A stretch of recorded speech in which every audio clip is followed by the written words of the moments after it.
وحده لا شريك له إله الأولين والآخرين وأشهد أن محمدا عبده ورسوله الصادق الأمين صلى الله عليه وعلى آله وصحبه ومن تبعهم بإحسان إلى يوم الدين وسلم تسليما كثيرا أما بعد. Ma'asyiral muslimin, bapak-bapak, saudara-saudara sekalian, jamaah salat subuh yang dirahmati dan dimuliakan oleh Allah. Alhamdulillahi bi ni'matihi tatimmus shalihat. Segala puji hanya bagi Allah yang dengan nikmat-nikmatnya tertunai segala amal-amal kebajikan. Salawat dan salam semoga tercurahkan dan terlimpahkan selalu kepada junjungan kita Nabi besar Muhammad sallallahu alaihi wasallam, kepada keluarga dan para sahabat serta orang-orang yang senantiasa meniti jalannya sampai hari kiamat. Hadirin jamaah salat subuh yang berbahagia, melanjutkan pembahasan dari kitab hadis Bahjatu Qulubil Abrar wa Qurratu Uyunil Akhyar, di mana kita telah menyelesaikan hadis yang pertama, yaitu hadis tentang niat. Maka langsung saja kita masuk hadis yang kedua. Di dalam kitab ini kata Syekh Abdurrahman bin Nasir As-Sa'di rahimahullahu taala, an Aisyah radhiyallahu anha qalat, qala Rasulullah sallallahu alaihi wasallam, man ahdatha fi amrina hadza ma laysa minhu, wa fi riwayatin man amila amalan laysa alaihi amruna fahuwa raddun, muttafaqun alaih. Kata beliau, hadis yang kedua dari Aisyah radhiyallahu anha. Beliau berkata, Rasulullah sallallahu alaihi wasallam bersabda, man ahdatha, barang siapa yang membuat-buat, mengadakan suatu perkara, fi amrina hadza, di dalam urusan kami ini, dalam perintah, dalam perkara agama, ma laysa minhu, padahal bukan dari perintah agama. Dalam satu riwayat dikatakan man amila, barang siapa yang beramal, amalan, suatu amalan, laisa alaihi amruna, yang tidak dibangun di atas perintah syariat kami, fahuwa raddun, maka dia tertolak. Muttafaqun alaih. Hadis ini disepakati kesahihannya, diriwayatkan oleh Bukhari dan Muslim. Hadirin jamaah yang dirahmati dan dimuliakan oleh Allah, hadis yang bersama kita ini adalah hadis yang mulia, diterima oleh sahabat yang mulia yang merupakan istri Rasulullah sallallahu alaihi wasallam. Beliau istri Nabi sekaligus sahabat Nabi. Loh, kok bisa dikatakan sahabat Nabi? Ya, karena melihat definisi sahabat itu, Pak. Sahabat itu kata para ulama, man laqiyan nabi mu'minan bihi wa mata 'alal Islam. Definisi sahabat, orang yang sempat berjumpa dengan Nabi, beriman dengan beliau dan meninggal di atas Islam. Nah, itu sahabat. Istri-istri Rasulullah kalau begitu termasuk sahabat Rasulullah sallallahu alaihi wasallam. Aisyah radhiyallahu anha, beliau ummul mukminin, ibunya orang-orang yang beriman. Kenapa seperti itu? Karena Allah sendiri yang sebut dalam surat Al-Ahzab ayat yang ke-6, Allah berfirman, wa azwajuhu ummahatukum, wa azwajuhu ummahatuhum, dan istri-istri beliau, istri-istri Nabi itu adalah ibu-ibu kalian. Makanya beliau termasuk ummul mukminin, termasuk ummahatul mukminin, ibunya orang-orang yang beriman. Makanya setelah Nabi meninggal, tidak ada istri-istri Nabi yang menikah lagi. Kenapa? Karena beliau ummahatul mukminin, ibunya orang-orang yang beriman, ibunya kita semua. Tidak mungkin kita menikahi ibu kita sendiri. Nah, ini istri Rasulullah Sallallahu Alaihi Wasallam. Beliau berkunyah dengan Ummu Abdillah. Nah, ini kunyahnya Aisyah, Ummu Abdillah. Sebagaimana telah kita jelaskan, kunyah itu nama sapaan yang dimulai dengan Abu kalau laki-laki, Ummu kalau perempuan. Aisyah radhiyallahu anha berkunyah Ummu Abdillah, ibunya Abdullah. Padahal Aisyah tidak pernah melahirkan seorang anak dari Nabi SAW. Beliau tidak punya anak bernama Abdullah. Loh, kenapa berkunyah Ummu Abdillah? Kata ulama, ini kunyah yang langsung diberikan oleh Nabi Sallallahu Alaihi Wasallam khusus buat Aisyah. Jadi di dalam hadis riwayat Imam Ahmad dan Imam Abu Daud, Aisyah radhiyallahu anha datang kepada Nabi, kemudian tanya kepada Nabi, "Ya Rasulullah, kullu nisaika laha kunyah ghairi?" Ya Rasul, semua istri-istrimu punya kunyah, aku tidak punya ya Rasul. Aisyah ingin kunyah langsung diberikan oleh Nabi. Maka Nabi bersabda, "Iktani anti Umma Abdillah." Kalau begitu wahai Aisyah, berkunyahlah kamu dengan Ummu Abdillah. Maka semenjak itu Aisyah radhiyallahu anha disapa dengan Ummu Abdillah. Ini para jamaah sekalian yang dirahmati dan dimuliakan oleh Allah. Dan kunyah itu sunnah menurut madhab Imam Syafi'i. Kunyah itu disebut dengan nama anak keturunan.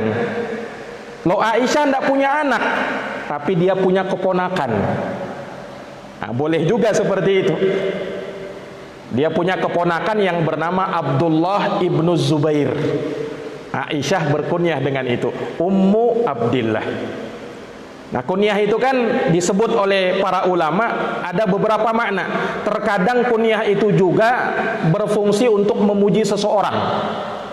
Dulu ada sahabat mulia, orangnya bijaksana, maka digelari dengan Abul Hakam, orang yang sangat bijaksana.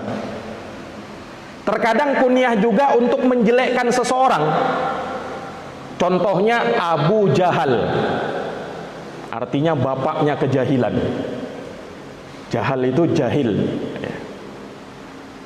Terkadang juga kunyah untuk mensifatkan seseorang karena dia sering bersama dengan orang tertentu atau sesuatu tertentu. Contoh misalnya Abu Hurairah. Hurairah itu kan nama kucing, Pak.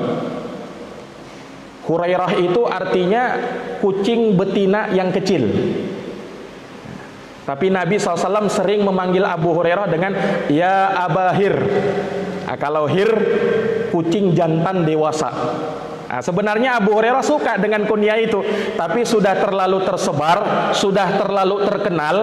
Abu Hurairah dipanggil dengan Abu Hurairah. Sampai saat ini beliau dikenal dengan Abu Hurairah. Kenapa beliau dikenal dengan Abu Hurairah, bapaknya kucing? Ya, karena disebutkan Abu Hurairah ini senang dengan kucing-kucing. Maka karena dia selalu diitari sama kucing, maka orang-orang pun memanggilnya dengan Ya Aba Hurairah. Bukan untuk menghinakan, bukan, tapi sekedar untuk mensifatkan saja. Terkadang seperti itu. Dulu ada orang-orang yang suka dengan kambing, ngembala kambing, maka dipanggillah dia dengan Abul Ghanam, bapaknya kambing. Bukan dimaksudkan dengan bapaknya menghina, bukan. Tapi ini untuk mensifatkan saja. Nah, ini para jamaah yang dirahmati dan dimuliakan oleh Allah. Aisyah radhiyallahu anha berkunyah dengan Ummu Abdillah. Beliau terlahir dari keluarga istimewa. ayahnya orang yang sangat dicintai oleh Nabi yang bernama Abu Bakrin As-Siddiq. Maka beliau adalah As-Siddiqah bintus Siddiq radhiyallahu taala anha. Ibunya Aisyah bernama Ummu Ruman binti Amir bin Uwaimir. Nah, itu namanya ibu Aisyah radhiyallahu anha. Nasab beliau berjumpa dengan Nabi sallallahu alaihi wasallam pada kakek yang ketujuh. Senasab dengan Nabi SAW, bertemu dengan nasab Nabi dengan kakeknya yang ketujuh. Nah, para jamaah yang dirahmati dan dimuliakan oleh Allah, Aisyah ini terlahir setelah Rasulullah Muhammad sallallahu alaihi wasallam dinobatkan sebagai Nabi dan Rasul Allah 4 tahun setelahnya, baru Aisyah lahir. Nah, menunjukkan terpaut jauh ya kan umurnya Aisyah dengan Rasulullah sallallahu alaihi wasallam itu. Setelah Rasulullah menikah dengan Aisyah, maka Aisyah menjadi wanita yang sangat dicintai oleh Nabi sallallahu alaihi wasallam. Makanya pernah sahabat tanya, Pak. Sahabat tanya, "Ya Rasul, man ahabbun nasi ilaik?" Ya Rasul, siapa orang yang paling kau cintai? Rasulullah terus terang mengatakan Aisyah. Orang yang paling kucintai Aisyah. Kata sahabat ini, "Wa minar rijal?" Ya Rasul, kalau dari kalangan laki-laki siapa? Kata Rasul, "Abuha," bapaknya Aisyah. Abu Bakar As-Siddiq radhiyallahu anhu, anak dan bapak orang-orang yang paling dicintai oleh Nabi sallallahu alaihi wasallam. Ini para jamaah yang dirahmati dan dimuliakan oleh Allah. Beliau wanita yang sangat cerdas, wanita yang sangat faqih. Oleh karenanya para jamaah yang dirahmati oleh Allah, Aisyah ini termasuk dari 7 orang sahabat yang paling banyak meriwayatkan hadis Nabi. Imam As-Suyuti di dalam 2 bait syairnya mengatakan, "Al-mukthiruna fi riwayatil athar Abu Hurairah, yalih Ibnu Umar, wa Anasun wal habru kal khudri, wa Jabirun wa zaujatun Nabi sallallahu alaihi wasallam." Orang yang paling banyak meriwayatkan hadis Nabi ada 7 orang sahabat. Ranking pertama Abu Hurairah radhiyallahu anhu, orang yang paling banyak meriwayatkan hadis Nabi. Ranking kedua sahabat Abdullah bin Umar. Yang ketiga Anas bin Malik. Yang keempat habrul ummah, tintanya umat ini, yaitu Ibnu Abbas. Yang kelima Abu Sa'id Al-Khudri. Yang keenam sahabat Jabir bin Abdullah Al-Ansari.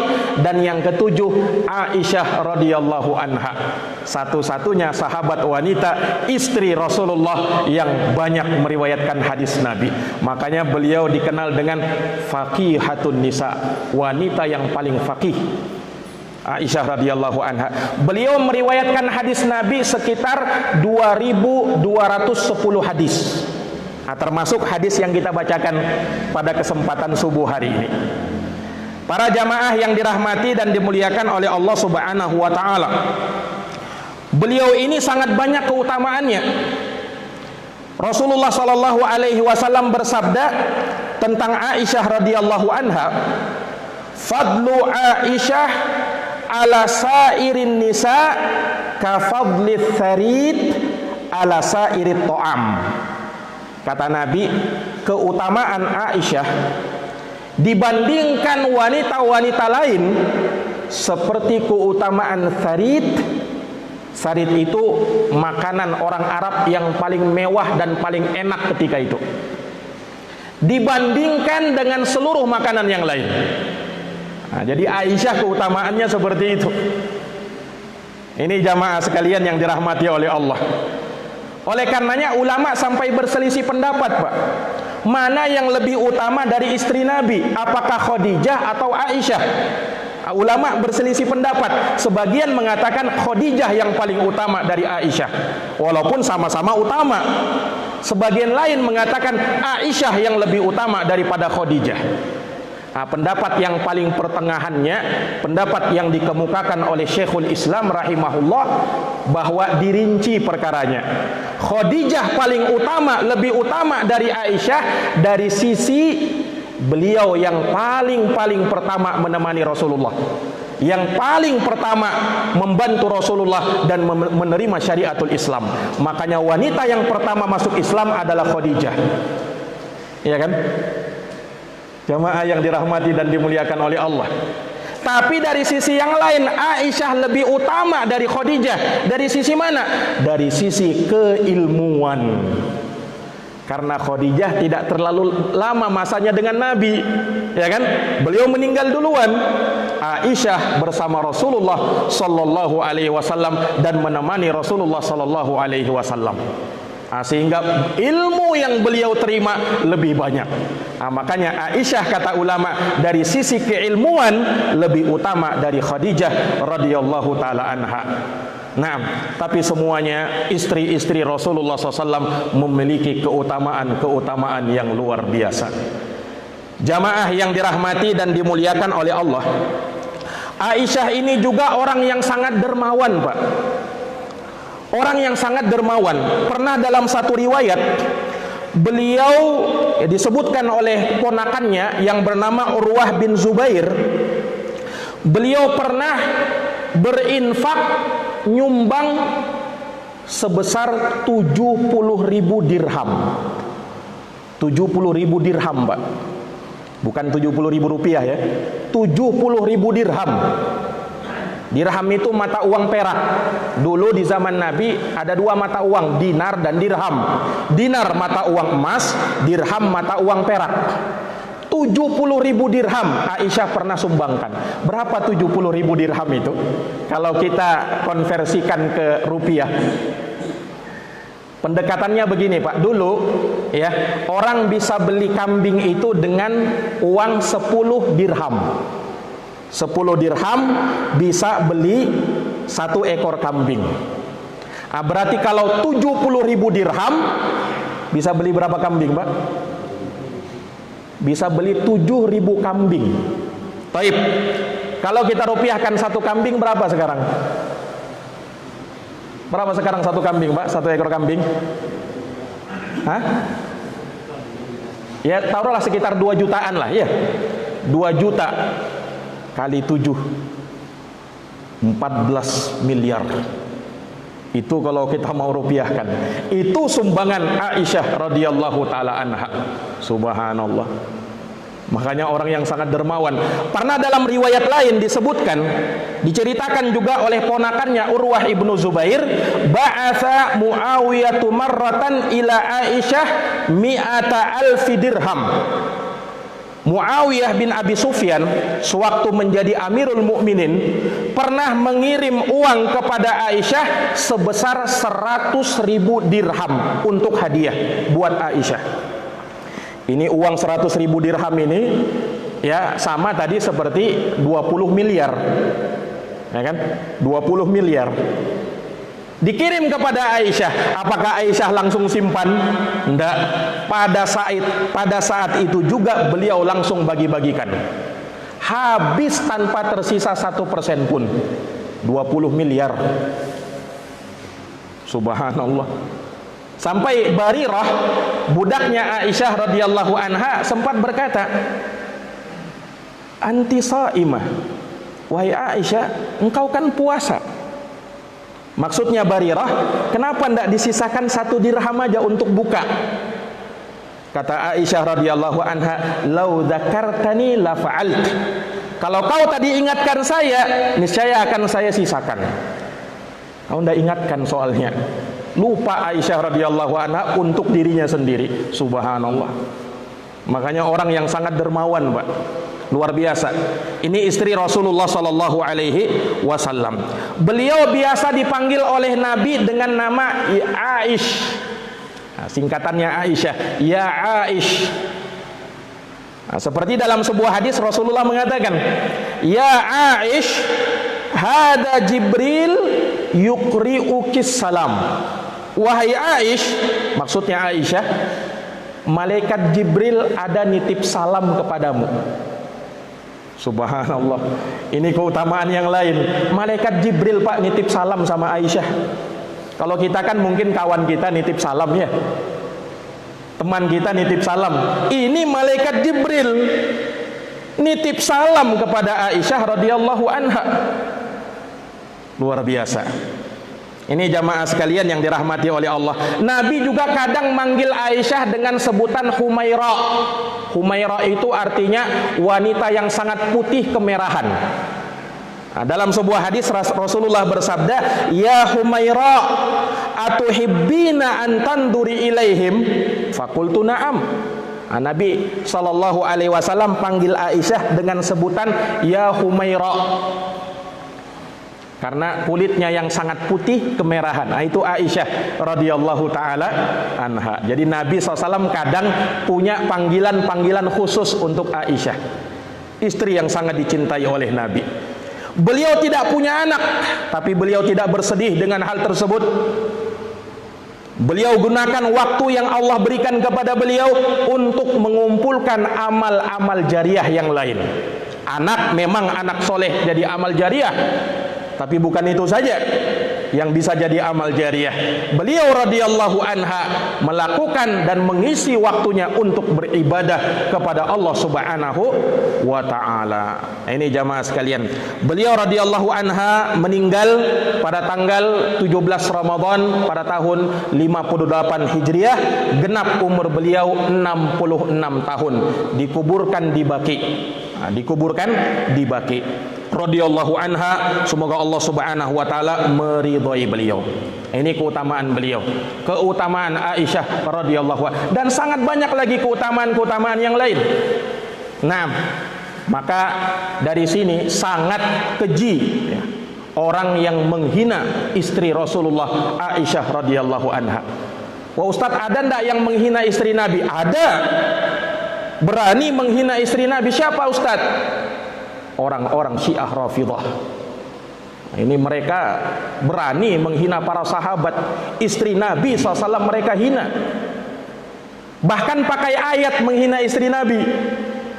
Disebutkan oleh Syekhul Islam dalam Muqaddimah Usul Tafsirnya, disebutkan orang-orang Syiah ketika menafsirkan ayat dalam surat Al-Baqarah, "Innallaha ya'murukum an tadhbahu baqarah." Allah memerintah kalian untuk menyembelih sapi betina. Nah, kalau kita kan ahlu sunnah, dilihat tafsirnya. Ini kisahnya Nabi Musa alaihi salam, ya kan? Nah, tapi orang Syiah punya tafsir sendiri. Sesungguhnya Allah perintah untuk menyembelih sapi betina, maksudnya menyembelih Aisyah radhiyallahu anha. Na'udzubillahi min dzalik. Makanya sangat besar penghinaan mereka kepada istri Rasulullah sallallahu alaihi wasallam. Mereka punya satu hari, yang hari itu memang suka melaknat istri Nabi, termasuk di dalamnya Aisyah radhiyallahu anha. Nah, ini jamaah sekalian yang dirahmati dan dimuliakan oleh Allah. Semoga Allah melindungi kita dari paham-paham yang demikian. Jamaah yang dirahmati dan dimuliakan oleh Allah, Aisyah radhiyallahu anha, beliaulah yang meriwayatkan hadis ini. Hadisnya berbunyi, "Man ahdasa", barang siapa yang membuat-buat perkara baru, fi amrina hada, dalam urusan agama kami ini, ma laisa minhu, padahal bukan dari agama. Dalam riwayat lain, siapa yang beramal suatu amalan yang tidak dibangun di atas perintah kami, fahuwa raddun, maka dia tertolak. Hadisnya muttafaqun alaih. Muttafaqun alaihi itu hadis riwayat Bukhari Muslim, Pak. Nah, ini hadis yang berada pada tingkat yang paling tinggi dalam kesohihan setelah hadis mutawatir yang diriwayatkan Bukhari dan Muslim. Selanjutnya yang paling sahih riwayat Bukhari saja. Selanjutnya riwayat Muslim saja. Selanjutnya yang memenuhi syarat Bukhari Muslim. Selanjutnya yang memenuhi syarat Bukhari. Selanjutnya yang memenuhi syarat Muslim. Selanjutnya yang bukan riwayat Bukhari Muslim dan bukan yang sesuai dengan syarat sahih Bukhari dan sahih Muslim, tapi haditsnya dinilai sahih oleh para ulama. Nah, makanya ulama itu dalam menilai hadis itu berjenjang-jenjang, Pak. Berjenjang-jenjang. Nah, sebagaimana yang pernah kita sebutkan, Jadi ada hadits yang sahih, ada hadits yang hasan, ada hadits yang dhaif. Tidak seluruh hadis yang kita baca sahih dari Nabi.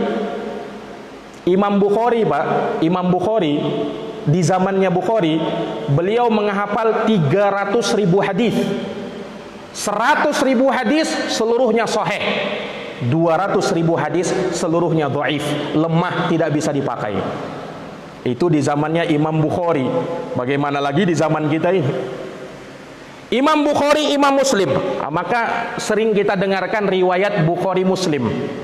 Ini bukan satu orang ya, tapi dua orang, Imam Bukhari dan Imam Muslim. Imam Muslim muridnya Imam Bukhari. Jadi Imam Bukhari itu guru. Imam Bukhari namanya Muhammad bin Ismail bin Ibrahim bin Mughirah bin Bardisbah al-Bukhari al-Ju'fi. Itu nama Imam Bukhari. Muridnya Imam Muslim namanya Muslim ibnul Hajjaj ibnu Muslim al-Qushairi an-Naisaburi. Nah, disingkat Bukhari Muslim. Ulama mengenal dengan muttafaqun alaih. Nah, kalau dengar riwayat Pak muttafaqun alaih berarti riwayat Bukhari Muslim. Itu menurut jumhur ulama. Tapi Majduddin Ibnu Taimiyah menyebutkan dalam Muntaqal Akhbar yang disyarah oleh Imam Syaukani dalam Nailul Autar, beliau punya istilah khusus. Kalau menyebut muttafaqun alaih, maksudnya riwayat Bukhari, Muslim, dan Imam Ahmad dalam musnadnya. Nah, makanya para ulama ahli hadis itu kadang punya istilah-istilah juga di dalam meriwayatkan hadis-hadis itu. Para jamaah yang dirahmati dan dimuliakan oleh Allah, saya masih ada waktu sekitar 10 menit Pak ya, karena dilewatkan sedikit. Nah, jamaah yang dirahmati dan dimuliakan oleh Allah, dalam hadis yang mulia ini Rasulullah SAW menyebutkan suatu perkara yang menjadi benteng agama ini. Jadi hadis ini dijadikan sebagai benteng penjaga dalam agama ini dari orang-orang yang bermain-main dalam agama ini, atau mengucapkan sesuatu padahal bukan bagian dari agama. Dia berbicara tentang agama padahal bukan ahlinya dalam urusan agama. Hati-hati. Man ata bi ghairi fannih, man takallama bi ghairi fannih ata bil ajaib. Siapa yang berbicara padahal bukan bidangnya di situ, maka akan aneh-aneh yang keluar. Nah, makanya kalau agama serahkan kepada ahlinya. Nah, makanya termasuk tanda kiamat kata Rasulullah sallallahu alaihi wasallam apabila amanah sudah disia-siakan.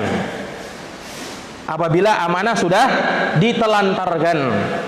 Idza wusidal amru ila ghairi ahliha, yaitu tatkala suatu urusan diserahkan kepada yang bukan ahlinya, maka akan rusaklah perkara itu. Para jamaah yang dirahmati dan dimuliakan oleh Allah Subhanahu wa taala, ini hadis sangat berkaitan dengan hadis pertama.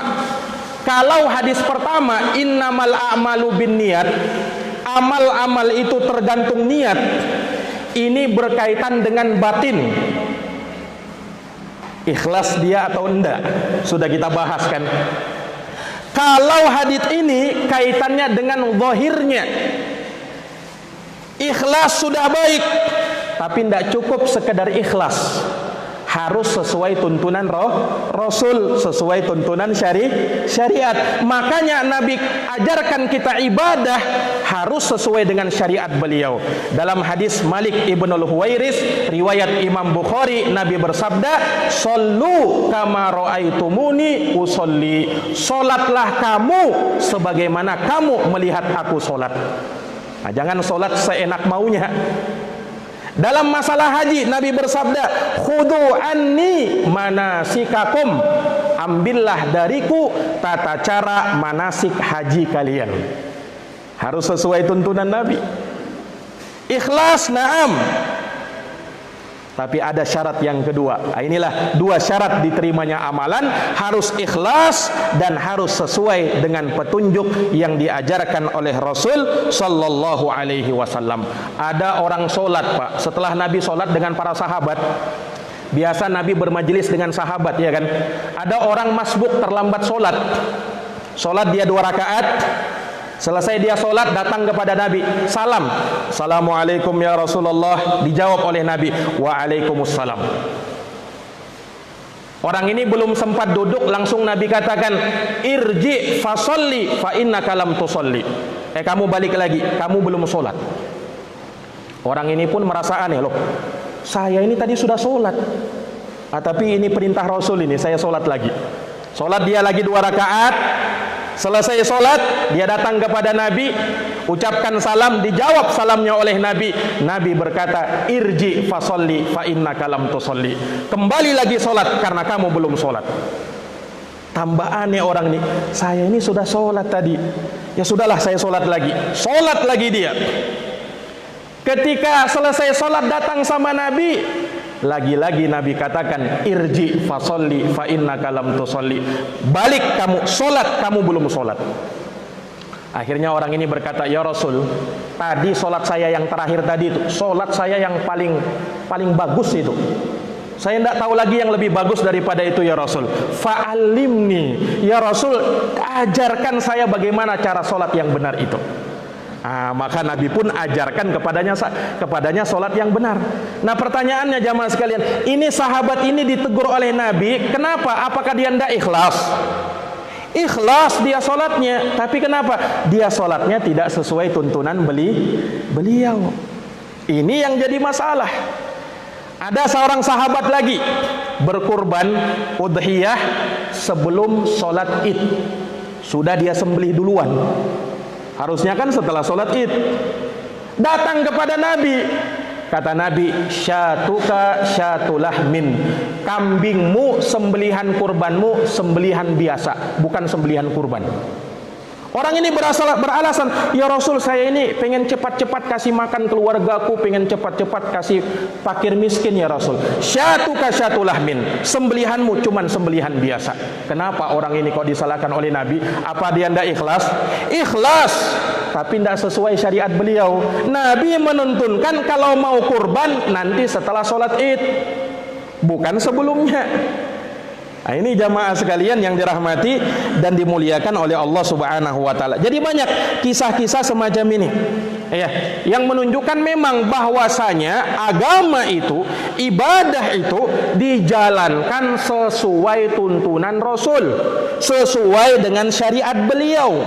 Kalau tidak sesuai dengan tuntunan Rasul, tidak sesuai dengan syariat Rasul, maka dia telah membuat perkara baru di dalam urusan agama, atau diistilahkan dengan bid'ah. Nah, kata bid'ah ini termasuk kata sensitif, khususnya di tengah-tengah kaum muslimin. Apalagi, ini suka bid'ah-bid'ahkan orang ini. Sedikit-sedikit bid'ah bilangnya. Nah, jamaah sekalian yang dirahmati oleh Allah, kita perlu dudukkan bid'ah itu. Jangan juga menolak, tapi jangan juga berlebih-lebihan. Karena memang sebagian orang ada yang terlalu gulu, berlebih-lebihan, semua dibid'ahkannya.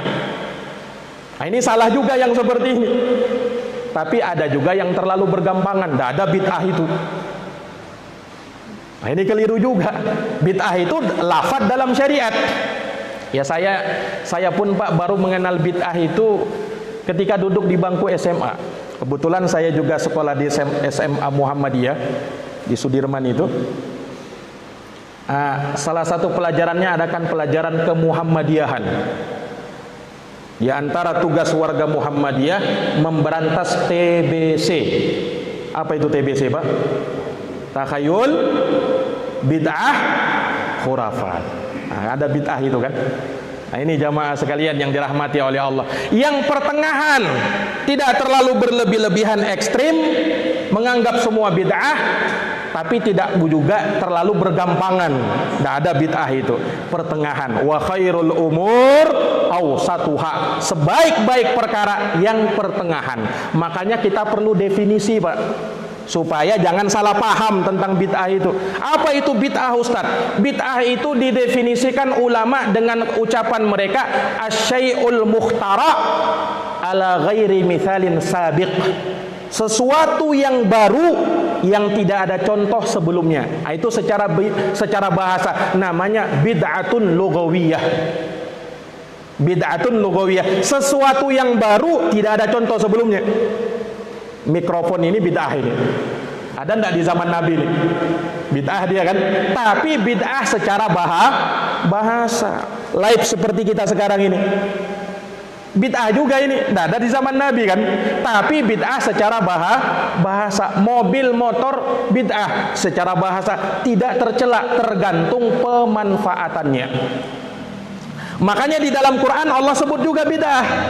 Lihat Pak, di dalam Al-Quran di surat Al-Baqarah, Badi'us samawati wal ard, Allah yang membid'ah langit dan bumi. Apa maknanya membid'ah langit dan bumi?